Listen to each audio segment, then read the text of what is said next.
Започнаа градежните работи на реконструкција и рехабилитација на патниот правец Велес-Кадрифаково во рамки на првата од трите предвидени фази.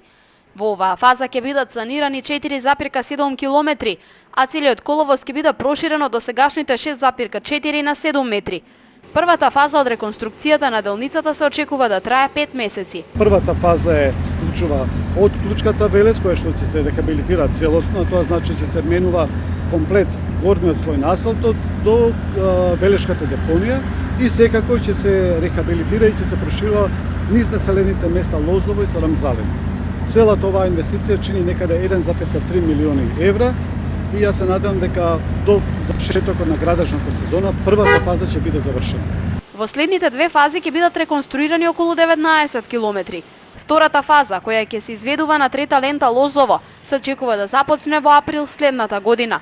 Третата фаза пак Сарамзалино Кадрифаково ќе започне еден месец подоцна. Крајот на реконструкцијата во сите три фази се очекува да биде во ноември 2015-та. Втора фаза тоа проектната документација е комплетно завршена, значи се отпочнува со обештетување на граѓаните кои што имот ќе биде зафатен, бидејќи постојната широчина каде што завршуваат трите ленти во овој момент е некаде 6,1-6,2 метри, а треба да се прошири на 11,1 метар.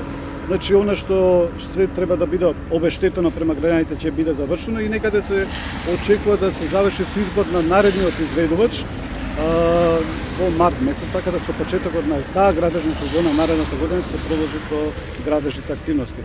Целата реконструкција ќе чини околу 15 милиони евра. Со ова, надлежните очекуваат, меѓу другото, да се зголеми безбедноста на учесниците во сообраќајот. Во изминатите 3 години, токму на оваа делница се случиле 227 сообраќајни незгоди, во кои животите ги загубиле 13 лица, а повеќе од 200 биле повредени.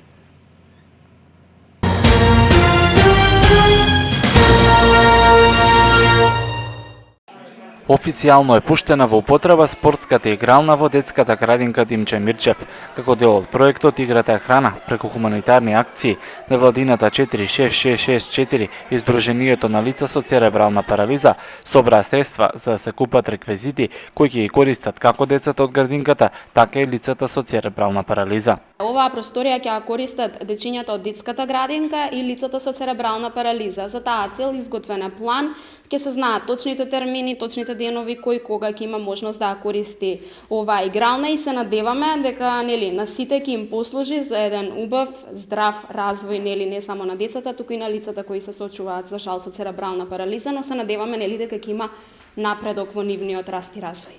Од детската градинка велат дека игралната ќе биде доста употребувана, бидејќи спортските активности имаат големо значење во установата. Во употребата на реквизитите ќе помогнат спортистите од Сдруженијето Штурчиња, преку кое во градинката веќе 2 години се организираат спортски активности за децата. Спортските реквизити се врзани со балансот на децата, со надминувањето на проблемите со рамното стапало. За секој од овие реквизити ќе има направено соодветни вежби со помош на спортистите. Исто така, во прилог ни оди оваа спортска игрална да ги оствариме насоките кои што ги бара Министерството за труд и социјална политика. Од оваа година за прв пат ќе почне да спроведува програма за надминување на проблемите со рамно стапало. Дел од воспитниот кадар ќе замине на едукација за соодветни вежби кои што ќе треба да бидат спроведени со дечињата. Од градинката велат дека освен децата од централната градинка кај Жаба зграда, игралната ќе ја користат и децата од околните градинки, а поради преносливоста на реквизитите ќе можат да се користат и во подалечните објекти. Проектот Играта е храна се спроведува од почетокот на оваа година. Средствата за спортската игрална беа собрани преку хуманитарната забава Сакај за да бидеш сакан и хуманитарната музичка вечер Музика за душа. Од невладините организации најавуваат продолжување на проектот со повеќе хуманитарни активности.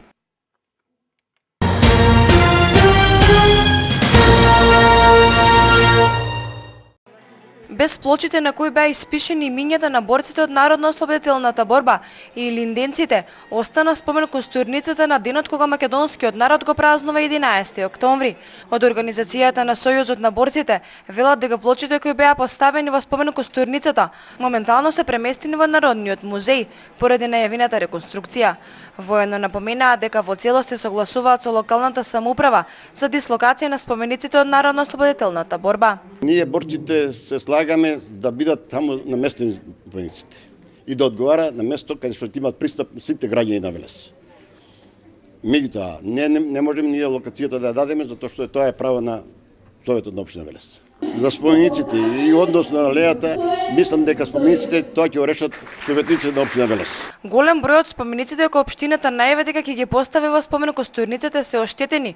Од Сојузот на борците велат дека потребно е да се направи санација на голем дел од нив, бидејќи во моментов има само 2 споменика кои не се уништени. Уништувањето е, реков, уште од 88 година, не е од сега, па да речеме дека власта е сега крива. Тоа е од 88 година, така да никој не преземе мерки. Јас ова прашање го покринав и верувам во најскоро време дека ќе се постават спомениците и ќе биде се уред.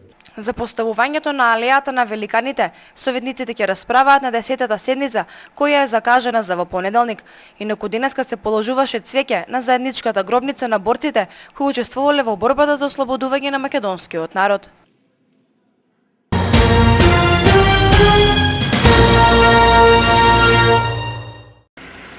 Министерството за внатрешни работи распиша конкурс за 400 нови полицајци, што кај младите велешани пројави голем интерес. Од нив се бара да исполнуваат повеќе физички нормативи, како што се за мажи 60 стомачни, 55 склекови, трчање на 3200 метри за 13,5 минути и 13 згибови на вратило. За жени 60 стомачни, 27 склекови и 3200 метри за 16,5 минути и други физички проверки кои ќе ги побара комисијата. Кандидатите ќе подлегнат и на 2 теста, општо образовани и психолошки, а ќе треба да поминат и на интервју, како и здравствени прегледи.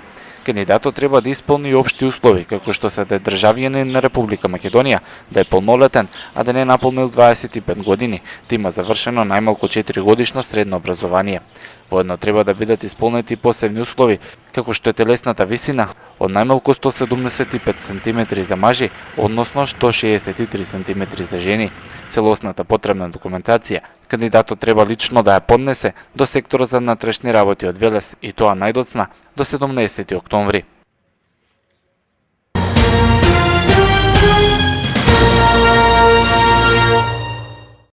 Цените на уште 700 лекови ќе бидат намалени. На 15 октомври, Министерството за здравство очекува да се намалат околу 700 лекови, кои ќе станат дел од лековите кои веќе се со намалени цени. Во моментов околу 1000 лекови се со поевтина цена. Оваа пракса на намалувањето на лекарствата, Министерството за здравство ја воведе во 2006 година. Претходно, известуваат од Министерството, имало случаеви каде маржите достигнували и до 1000%, со што доколку една веледрогерија одреден лек го набавувала по 1000 денари, продажната цена на истиот би била околу 10.000 денари. Намалувањето на ДДВ-то на лековите, според Министерството за здравство, беше прво посериозно намалување во Македонија, пошто беше донесена нова методологија за утврдување на цените на лековите. Кои лекови ќе бидат намалени, за сега немам информации.